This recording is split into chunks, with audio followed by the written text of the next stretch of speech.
What's going on, everybody? It's Carmen from Barmine Tech, and today we're continuing on with the Docker series. And today we're going to be talking about Portainer. So, if you're not familiar, Portainer is a management tool to manage your entire Docker environment. It can handle Docker Compose, it can handle regular Docker, and it has a lot of other features that makes managing your Docker environment much easier. So, today we're going to talk about how to set it up, how to use it, and everything that goes with that. So let's get right into it. So of course, like others, I've made a write-up to go along with this of how to install and set up Portainer, and we're going to talk about today, so we're going to follow along with this.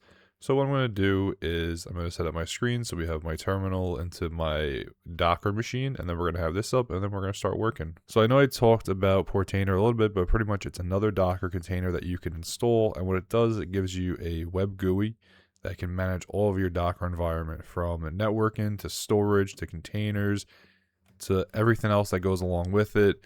You could use it for app templates and everything. It's a really awesome tool. I used it all the time way back when I first got into HomeLab and in Docker.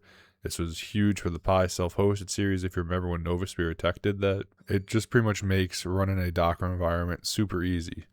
Now, what's great about it is it makes it super easy, but the downside of it is if you don't really know all the ins and outs of Docker, or at least the basics, you never learn it because everything gets done through this web portal. So that's where learning Docker kind of fell off for me, because I really depended on Portainer. But now that we've covered the basics of the Docker CLI, the Docker Compose, moving over to Portainer will be a little bit easier, and you kind of have a better idea of how it all works. So again, over here, I just have the steps of what we need to do to install Portainer, and that's what we're going to do now. So the first thing we need to do is actually create a volume for it. So I'm just going to copy this, paste that in there. Now, again, I forgot, we're going to need to probably make this sudo. So I'm just going to run this one more time. I'm pretty sure it ran, but we're going to just double check. Just keep in mind, anything with a Docker command pretty much is always going to need sudo. We're going to copy this, and what this is going to do over here is actually make this Docker container for Portainer. Again, just make sure you do sudo, paste it in there, and you're going to see it's going to get this unable to find locally, again, because this isn't a local container, and now it's going to start pulling it in so we can actually have the Portainer image. You can see it's downloading, looks all good. Over here, we just have an explanation of what all the different flags are. And now over here, we're pretty much ready to go over to our Portainer instance. So it's actually a super easy setup because we're just pulling the container and turning it on. So now all we need to do is web over to our Portainer instance. So it's going to be whatever the IP is of your machine. So it's going to be https:// I'm at 189:9443. You're going to get this connection isn't secure screen. That's fine. We're going to hit advanced. We're going to hit continue. And now we're going to get this set up. So we can call our username whatever you'd like. So we can do barmine. So the password does need to be at least 12 characters long. So just keep that in mind when you make it. And also note, this is going to be the password and username to log into Portainer every time. So just make sure that you know what you set it to. After you get the passwords to match, and then you just need this setup token. So what we could do for that is we could do sudo docker ps. And you can see over here right now, these are the containers I have running, and over here is Portainer. The setup token is actually in the logs of the Portainer container. So what we could do is sudo docker logs Portainer pipe grep setup token equals. So all this command that I just ran does is it takes the logs and it greps it to show us stuff that has the setup token. So over here, you can see is our setup token. So we're just going to copy this. I'm going to paste that in here, and now we can create the user. So now at this point, we're done over here with the CLI. I'm just going to make this full screen, and we're pretty much ready to start setting up our actual Portainer environment. So the first thing we need to do is click Get Started, and here we are in our Portainer instance. So we can just make this so it pops out a little bit so you have the full section.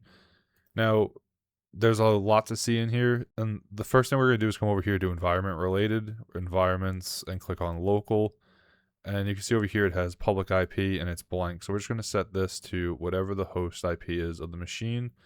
I know it says public, but it's just going to be whatever the actual IP address of the box you're working off is. We're going to click update. So now that's set.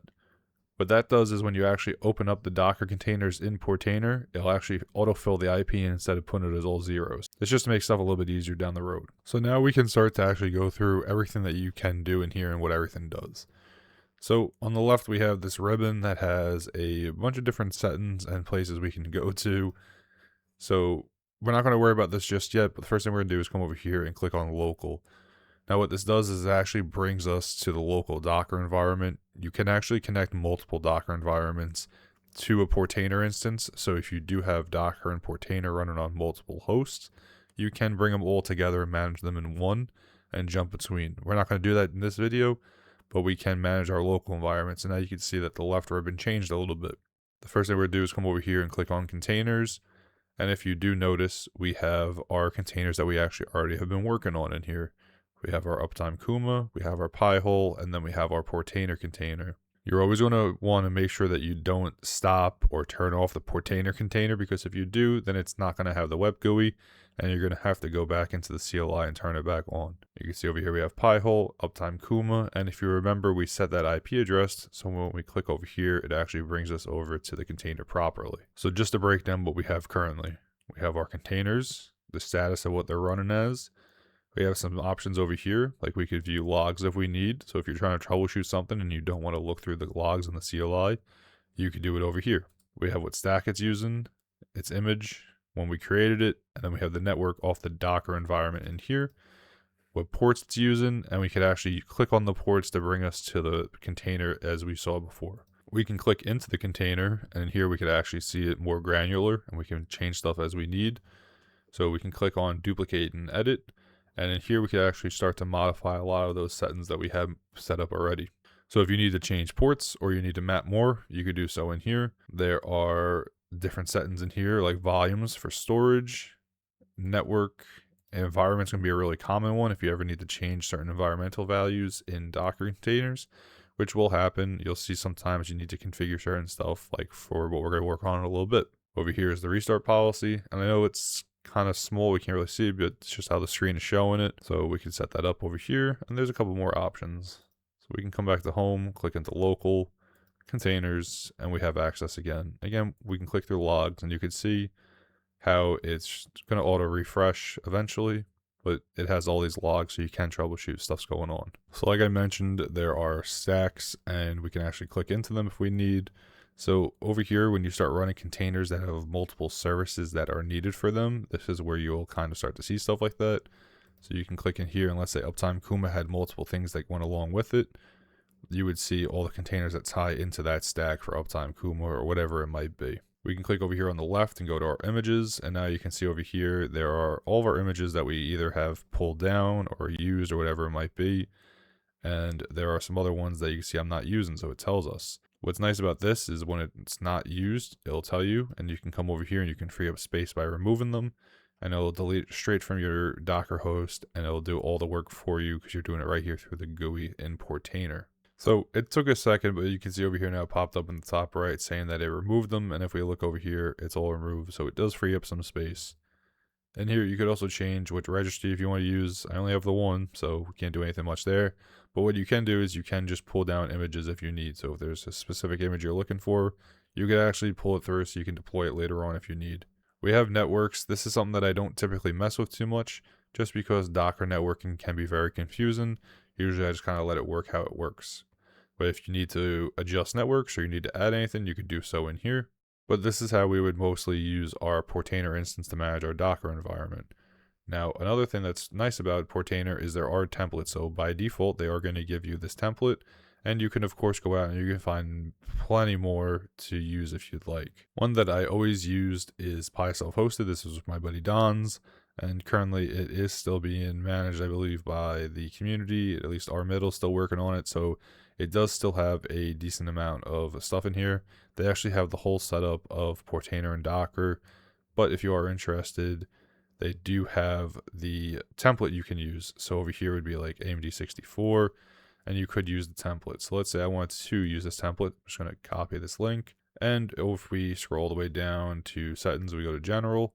You can see over here there's app templates, and we can put in a custom one. We could save our settings. You can see it updated. And if I come all the way back up here to templates, you can see now it's updated, and it's actually going to start showing me stuff for the new one that I just put in. So how we can tell that we're using one off the Pi Self-Hosted is over here. They put a little information section in it that tells you what it does.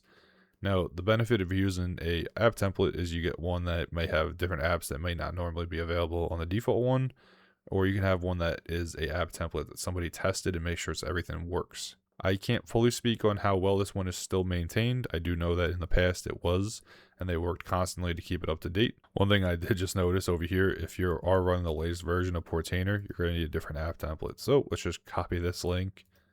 We'll come back over here, general, and we'll just update this. And you can see again, it got updated. And if we come back up here to templates, it's all good. Everything looks fine. So if we want, we can scroll through here and we could look for something that may intrigue us. So let's say we want to run a dashboard. We can come over here, and let's say we want to use Dashy. We can come up here, and you can see some of them actually must have certain tools that need to go along with it. So you would just need to run the script really quick. That's fine. I'm just going to copy this and open up my terminal. We'll throw that in there and we'll just set that up. So now we're all good. So if I just refresh this page, we should be good to deploy this container. We can modify it if we need it all. So if we need to change the name or anything, we can, but everything looks good to me. So I'm just going to click deploy. It's going to take a second because this app template actually writes to a specific directory. So right now it's going to write those files and start to work through there. And you can see up here in the top right, it's working. So we're just going to give it a second. And now over here, you can see it redirects us. It says success. And over here we have Dashy, and it says it's starting. And if we actually look in the logs, you can see over here, we see that Dashy is starting. It looks like everything's good. It says it's up to date and it's healthy. So now it's all good. So we can actually come over here and click on the ports. It's going to redirect us over to Dashy, and you can start making out your dashboard right here. This is how using a app template can make it much easier to manage and install Docker containers. Now, there's a lot of stuff that Portainer could already do that's built in, whether it's templates or setting containers up, but it's not just that. We can still use custom Docker composes or anything else if you would like. That's what we're going to talk about now. So if I come back over here to the write-up, and we can skip through a little bit, you can see we talk about the app templates, but we could actually come over here and we could use our own compose file. So this is the compose file from WGEasy. So this is another WireGuard server that you can use. This is actually how I used to run WireGuard forever. So we could just copy this, and if you are curious, we could just open this up in a new tab, and this is the actual WGEasy compose. It's available right in here, and it's just another management panel for WireGuard. So remember, we already copied the compose file over here. I can come into Portainer, and I can come over here into custom. We can add custom template. We can name it whatever we'd like, so I'll call it WGEasy. For whatever reason, when you make a custom template, you need to put a description as well. It is required. And now we can come over here and we can put in for the web editor. I'll paste that in, and we'll say create the custom template. Now you can see it created it. So now I have a custom template for WGEasy using my Docker Compose. I can click on this again. I can call the stack whatever I like. So I'll call it WGEasy once again. And now we can deploy the stack. And it just takes a minute because of my system, but afterwards everything will be deployed and we'll have our own WGEasy container running from that Docker Compose that we made. So if you do have a specific Docker Compose that you want to use, maybe there's a version of the container or there's some modifications in your Compose file that you set up, you could exactly run it how you like. You can see over here it says it's successful, everything looks good, and now we have our stack over here. If I come back over here, containers, you can see here's WGEasy and everything's starting up. And if I look in the logs, you can see everything looks good starting up in here. Now back to those environmental variables that I mentioned before. If we click on WGEasy, we click on duplicate and edit. This is how we would update stuff if we need to. So like I said, if we need to change ports or anything like that, we could do so here. But more for this container, we need to set some variables. So if you remember in WireGuard, we need to set specific things, such as an IP address that the WireGuard server is going to connect over. So over here is how you could put in your IP address for WireGuard. Or if you needed anything else, you could do so in here, and that's how these variables would work. But this is how you can update those variables, and then from here you can just redeploy the container, and it just restarts it just like we would if we changed the Docker Compose.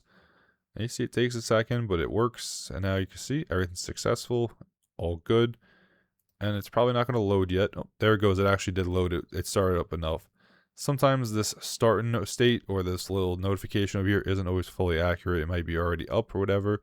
So you can always just refresh if you need or whatever it might be. But we could go through and we could start setting up WGEasy if we need to have another WireGuard server. Oh, a couple more things we could talk about if we ever needed to, let's say, restart the container. We can select multiple if we need. And you can see actually I can't select the Portainer because I can't manage the Portainer container through Portainer because then we'll just lose access and it'll break. But let's say if we ever had to restart anything, we could select them over here and we could just restart them. and it'll actually push the commands through to Docker to restart them for us. And you can see my system's just a little slow, but everything looks good. Restarted the containers. If I wanted to turn something off, I can come over here and I can turn it off, and I will turn Dashy off. All good. It's just a simpler way to manage the Docker environment right through here. But for the most part, this is everything that we need to do to get Portainer up and running and kind of understand how it all works. So like I said, this is how we set up Portainer, how we get it working, and how we can manage our Docker environment through it. Portainer is a really useful tool when it comes to running a Docker environment. But like I said, if you kind of just jump straight to that before you understand some of the basics, you'll never really understand Docker and how it works. And that's what happened for me originally when I started using it. I jumped straight into Portainer, and then because of that, I never understood the basics of Docker, like how to read through a compose file, how to troubleshoot stuff, the CLI, so it was very confusing for me. But now that we understand the basics, going into Portainer is a lot easier because we understand how all it works, like the Docker compose file and everything else that goes along with setting up a Docker system, like the networking and the environmental variables and the volume mappings. So it's just another way that we can manage our Docker environment. As always, I want to thank you all for watching. I'll see you in the next video, and as my buddy Don would say, hack till it hurts.